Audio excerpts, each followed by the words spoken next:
Hello, hello, bonsoir tout le monde. J'espère que vous allez bien et que vous passez tous une agréable soirée. Nous revoilà pour cette vidéo. Je vous l'avais promis, je pense que je vous avais promis, comme je vous l'ai dit. Voilà, je suppose que vous le reconnaissez, ce, cette créature, de notre série préférée, Dragon Ball Z. On va rester sur le noir et blanc parce que c'est ce que pour l'instant, en tout cas, c'est ce que pour l'instant, voilà, c'est ce que j'ai décidé. Je préfère pour l'instant qu'on reste en noir et blanc. C'est la scène où on voit Cell face à Sangohan, où il est en train de. Il a Sangohan en face de lui. Et c'est un peu comme ce qui s'est passé aussi entre Freezer et Son Goku. Freezer commence à paniquer et en fin de compte, c'est bien Son Goku. Et en fin de compte, tel père, tel fils. Cell commence un peu à avoir peur et il commence à se dire est-ce qu'il va bien en fin de compte remporter ce combat. Et en fin de compte, d'un côté, il est en panique et d'un autre côté aussi, il n'a pas envie de renoncer. Mais en fin de compte, par ce qu'il a fait, en fin de compte, en provoquant la mort de ses 16, il n'a fait que rendre Son Goku qui n'a plus qu'une seule objectif en tête, c'est d'anéantir Cell.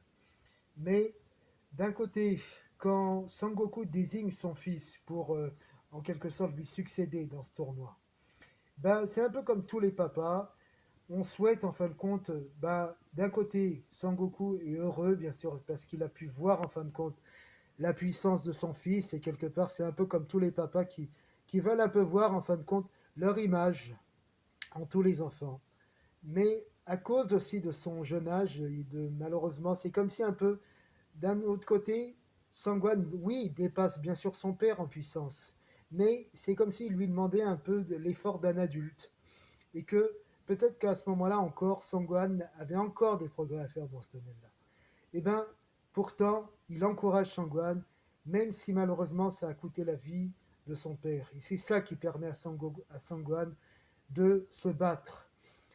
Que ce meurtrier, comme celle qui n'est qu'un monstre et un assassin, qui, sans la moindre hésitation, n'a pas hésité à tuer, à tuer. Et bien, le but, c'est que Sangwan réagisse et qu'il se comporte enfin à la fois en combattant, mais aussi en homme. Écoutez, j'espère en tout cas que ça vous plaira. Et puis, laissez de jolis petits pouces bleus. Et j'espère en tout cas que la vidéo vous plaira. Peut-être la semaine prochaine, lundi prochain.